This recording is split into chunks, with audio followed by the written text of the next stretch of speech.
Harry, thank you for being with us today. As a visionary artist, architect and designer, your work has redefined the boundaries between art design and the everyday.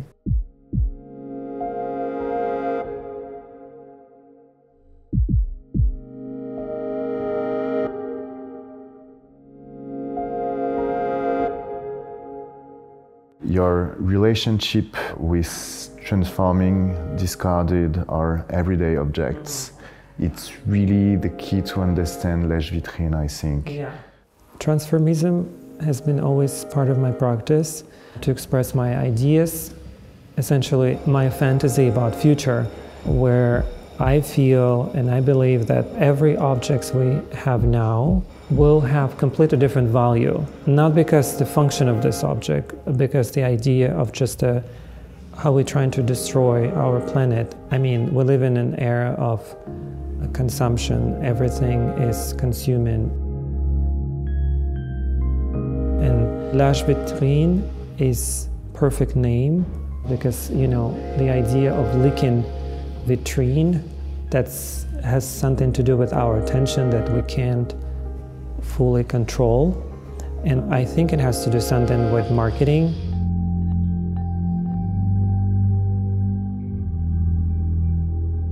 Beauty industry, pharmacy, grocery, fashion, all essential things in our life presented through display.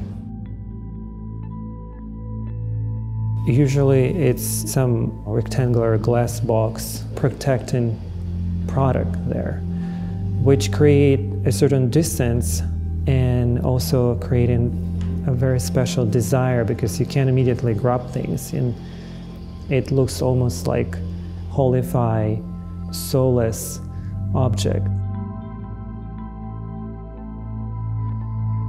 We feel we are like in a grand magasin, but we also feel like in a museum, historical museum, Musée des Arts Décoratifs with objects. I will just want to take one thing, a very important one. Also, one thing I want to mention regarding the last question, that every bottle took probably 2, 3, 5, 10, 20, 100 people to work not just only on the product itself, but on design and creating the art for the facade. For example, this bottle was designed by Salvador Dali, and that's what's fascinating.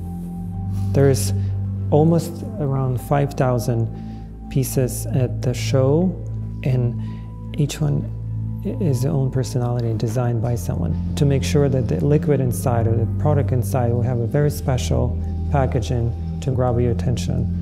And because they're so different, it's because we're all so different too, and we all have different tastes.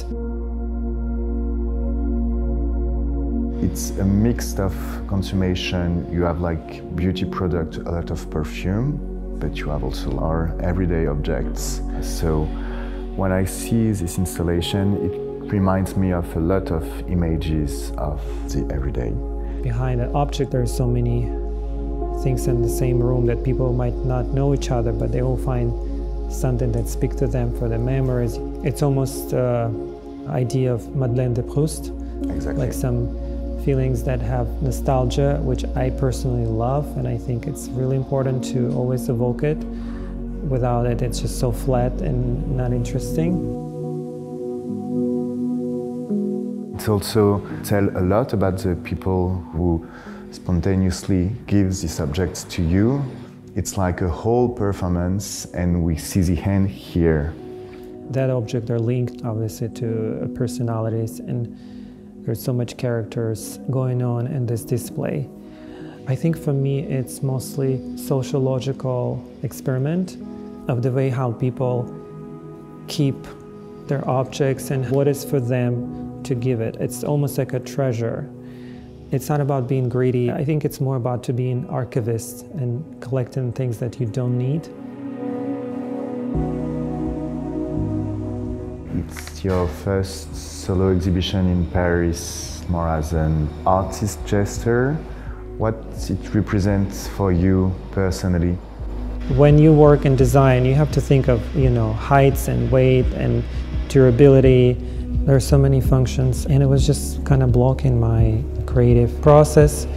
At one point, I decided to focus on my artistic practice, speaking through, different mediums, work in the gallery, museums, to express what I have in my mind. And I never look back. Thank you so much, Harry. Thank you.